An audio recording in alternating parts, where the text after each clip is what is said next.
Hello, dear students. Hope you all are well. Myself, Gaganpreet Kaur. Today, I am going to deliver a lecture on your subject FMM, that is Financial Market Management. As the name suggests, this subject need not an introduction regarding financial markets. That this subject talks about which market? Financial market. So, directly moving to your first chapter of your syllabus from your NCERT's book, that is chapter number 1, Introduction to Indian Securities Market and Trading Membership. The very first topic of your chapter is market segments. Segment means division.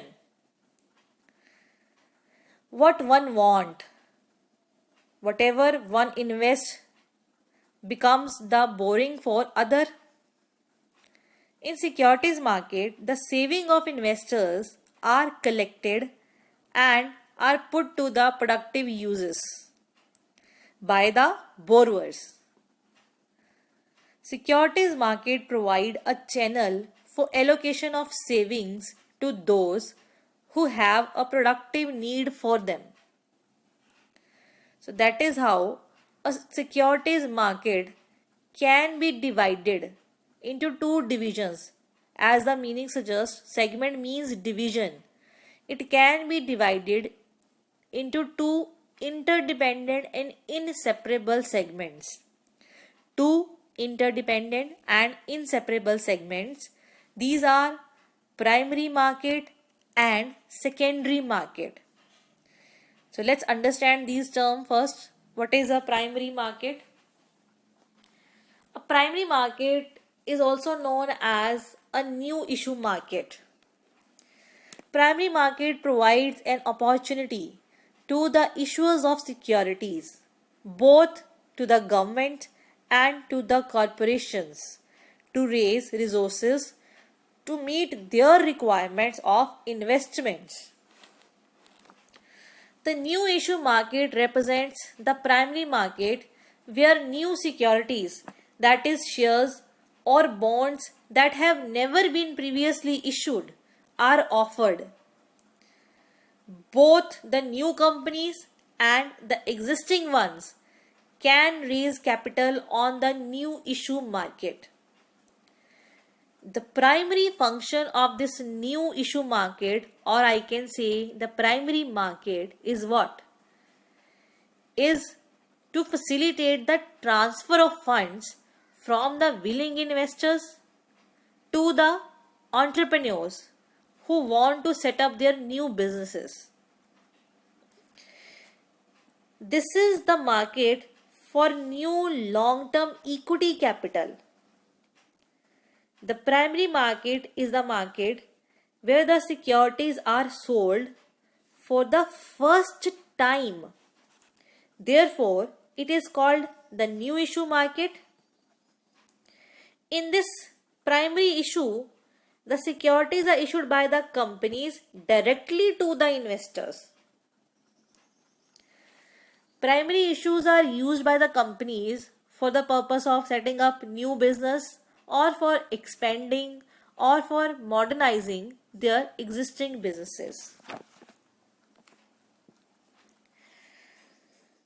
Next segment of financial market is secondary market. Secondary market refers to a market where securities are traded after being offered to the public in primary market or listed in stock exchange. Now let's understand this. The investor want liquidity for their investment. The securities which they hold should easily be sold when they need cash. Similarly, there are others who want to invest in new securities. There should be a place where the securities may be purchased and sold. So stock exchanges, which called secondary market, stock exchanges provide such a place where the securities of different companies or institutions can be purchased and sold. Stock exchanges are organized and regulated markets for various securities issued by corporate sectors and other institutions. Stock exchanges enable free purchase and sale of securities. This secondary market is operated through two mediums, which are known as over-the-counter market, that is OTC market, or exchange traded market. About these two markets we will study later in this subject. Let's move on to the next topic, that is known as key indicators of securities market. What are the key indicators of a securities market? The very first one is index. Before we understand index in relation to stock market, let's get a generic idea. What is an index? An index is a tool which measures the change. For example, we have consumer price index which measures inflation. So, index can be found to measure a change. So, index is used to give information about the price movements of products in the financial, commodities and any other market. So now let's talk about stock market indices. Stock market indices are meant to capture the overall behavior of the equity shares. Stock market index is a barometer of market behavior. It reflects the day-to-day fluctuations in the stock prices. Stock market indices are devices which measure the change in the level of stock price with respect to the time. There are more than 7,000 companies listed on Bombay Stock Exchange and National Stock Exchange. Measuring the performance of each and every stock is very difficult. So, market index is prepared. Market index is prepared by grouping or aggregating the similar stock. The main index of National Stock Exchange, that is NSE, is Nifty 50. It represents the weighted average of 50 Indian companies' stock.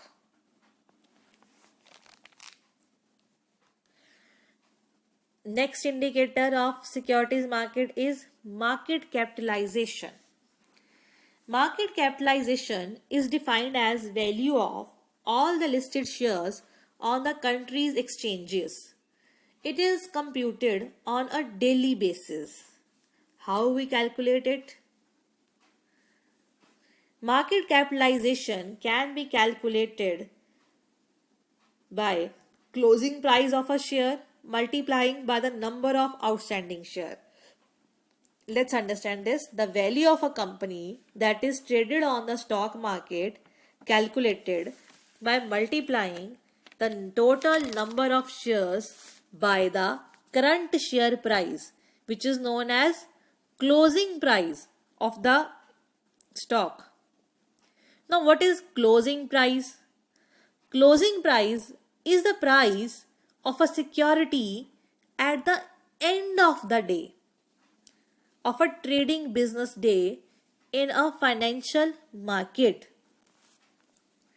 Let's better understand this with the help of an example that how market capitalization is calculated. See in this example. I have taken an example. For example, total number of shares of a company are 50,000. The closing trading price in the stock exchange, that is at the end of the trading day, is rupees 100. So how you will calculate market capitalization? That is number of shares 50,000 by multiplying closing trading price, that is 100 rupees. So what will be your market capitalization? It will be equal to 50 lakh rupees. I hope this topic is clear. The indicator of securities market, market capitalization, how we calculate it by closing trading price multiplying by the total number of shares. The next indicator is market capitalization ratio. This is calculated by using market capitalization as we calculated in this example. Market capitalization. So how we will calculate market capitalization ratio? We will use this market capitalization. I'll use the same example to make it better understand for you. And I will add some more data into the same example. As you can see here, for calculating market capitalization ratio, I have added book value of the shares rupees 100, surplus rupees 10,000 and retained earnings are rupees 20,000. Because market capitalization ratio is equal to market capitalization divided by book value of the share capital, that is either equity or preference, plus surplus plus retained earnings. You can see here market capitalization ratios formula. So with this formula, let's start calculating the ratio. As we all know what market capitalization rate is, 50 lakh rupee. This we calculated in the earlier example also, in this 50 lakh rupee, right? So with this 50 lakh rupee, MC ratio is equal to market capitalization, that is 50 lakh divided by book value of share capital. Book value is rupees 80. So with whom we will multiply this? That is rupees 50,000. That is number of shares multiplied by 80 rupee. Number of shares were 50,000 with the book value of shares, that is 80 rupee given in the question. 80 rupee plus surplus is given 10,000 plus retained earning is given 20,000. This way you can see, right? So market capitalization ratio is equal to market capitalization divided by book value of share capital plus surplus plus retained earnings. So this is how we will calculate, and it will come 1.24. The market capitalization ratio will be 1.24. I hope this is clear to you all.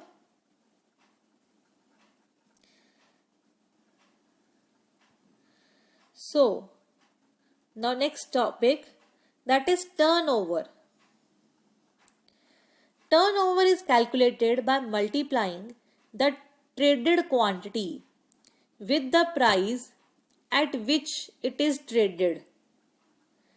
Turnover for a share is computed by multiplying the traded quantity with the price at which the trade takes place. For example, 50 shares of a company are traded at rupees 10. So what will be the turnover? That is 50 into rupees 10 is equal to 500. So to compute the turnover of all the companies listed at stock exchange, we have to aggregate the trading values of all the companies traded on the exchange. Okay students, now next is turnover ratio. As we have calculated the turnover at exchange, and even we have calculated market capitalization, like here we calculated market capitalization also, we have calculated turnover also. So what will be turnover ratio? Turnover ratio is equal to turnover divided by market capitalization at the exchange. I am here talking about market capitalization and not capitalization ratio. The market capitalization, see in the starting of this, market capitalization is equal to closing price of the share multiplied by the number of outstanding shares. So what will be turnover ratio? Turnover at the exchange. At the exchange turnover, how it can be calculated? It can be calculated or computed by taking aggregated value of trading values of all the companies traded on the exchange divided by market capitalization at the exchange. Moving to the next topic, that is products and participants. What is a product in the financial market? Product is an instrument through which the money is collected from the investors. These include shares, bond, scrips, stocks, other marketable securities, government securities, derivatives, units of collective investment schemes, interest and rights in the securities. So all these are products in the financial market. Or even you can use the word securities because securities are product in the financial market. The next is participants.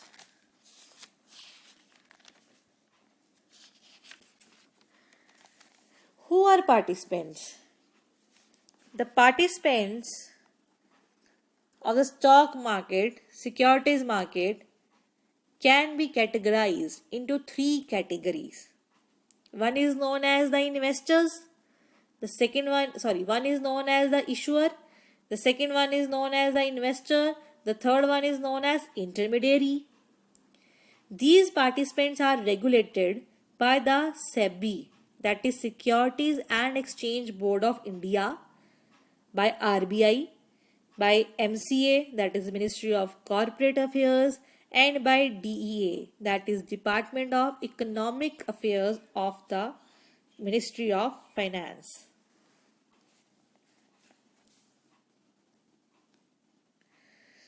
These participants are known as market participants.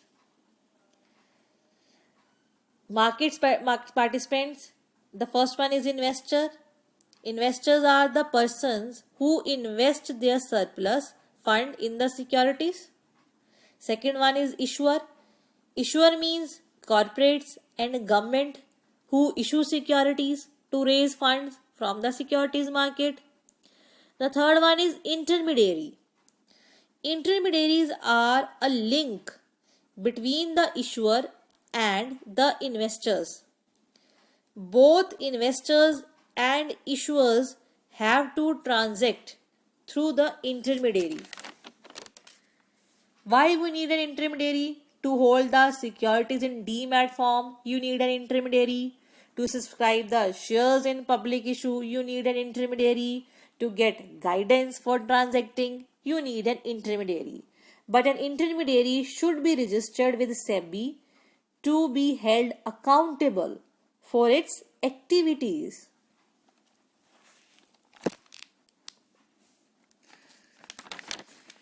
These market participants in India can be like investors, individual investors, corporate investors, FII, depositories, stock exchanges, brokers, sub-brokers, portfolio managers, custodians, merchant bankers, underwriters, mutual funds, etc.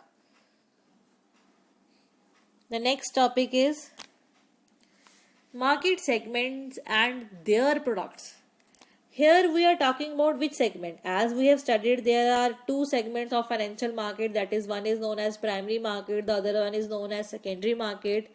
In this topic, we are talking about National Stock Exchange segment. The exchange, that is National Stock Exchange, provide trading in 4 different segments.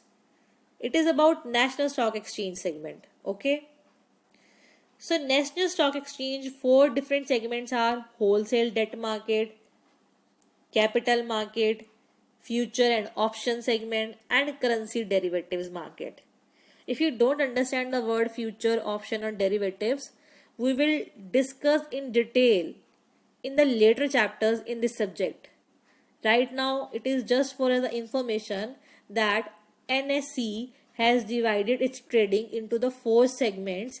Those four segments name are wholesale debt market, capital market, future and option segment, and currency derivatives segments. Future, option, and derivatives terms can be later understood in this subject in the later chapters, in the other chapters. Firstly, wholesale debt market. This segment is at National Stock Exchange, commenced its operation in June 1994. It provides a trading platform from wide range of debt securities, which includes state and central government securities.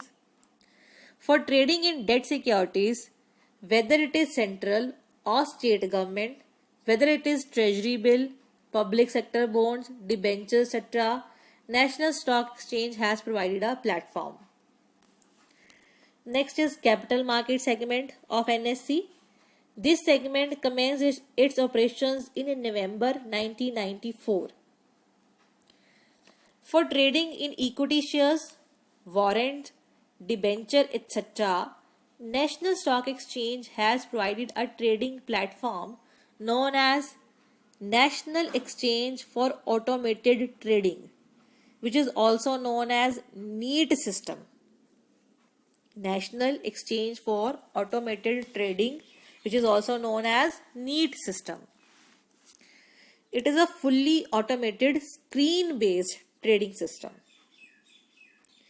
The third segment of NSE is, because we are studying about the segments of NSE, two are done, wholesale debt market and capital market. That very third segment is future and option segment. If you don't understand the word index, future, stock, option, leave it right now. We will discuss in the later chapters. For trading in derivative instruments like index, future, index option, stock future, National Stock Exchange has started a segment which is known as future and option segment in June 2000.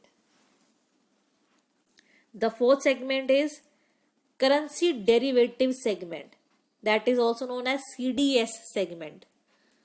For trading in currency future like US dollar, Indian rupee, euro, Indian rupee, pound sterling, Indian rupee, Japanese yen, Indian rupees, one has to deal in CDS segment. So these were the four segments of National Stock Exchange. These are the four segments of National Stock Exchange. Next topic is reforms in Indian market, Indian securities market. Right now, we won't discuss about it. We will discuss about in the later video. Moving to the next topic after reforms. That is stockbroker. Who is a stockbroker? A stockbroker is an intermediary who buy and sell securities on the behalf of the clients. Although the buyers and sellers can directly deal in the market, but this involves to devote a greater time. So, the broker arranges to the demand of his client and gets a brokerage for these dealings. For being a stockbroker, one has to be a member of stock exchange and also get registered with SEBI.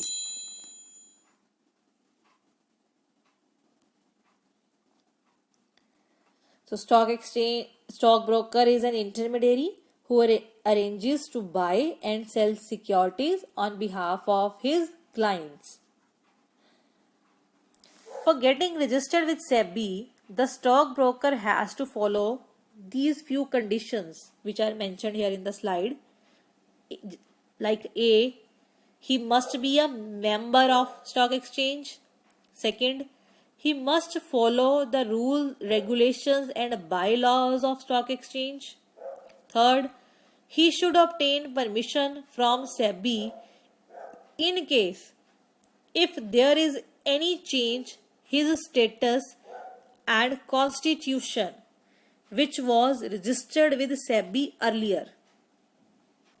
Next is he has to pay registration fees also because he is to get registered himself. So for that purpose he need to pay some register fees to SEBI. Last is he has to solve the complaints of the investors within 1 month of the receipt of the same. So while considering an application of an entity, while considering the application of an entity for the grant of registration as a stockbroker, what SEBI will check? SEBI will check all the same points as above. What will be the different point? Like first point, he must be a member. He must have necessary infrastructure facilities like office space, equipments, manpower like labor, staff, members, etc. He must have any past experience of what? Of business of buying and selling or dealing in the securities. And the last point, that the stockbroker himself, his partner, directors or employees should not have been held liable in any disciplinary action proceedings. So these are the few points which SEBI will consider while allowing an entity to get registered as a stockbroker. So I hope the topic of stockbroker is also clear to you all. So this is all for today. Till then, learn the content. Try to first understand the content in the chapter and then try to learn it. Thank you.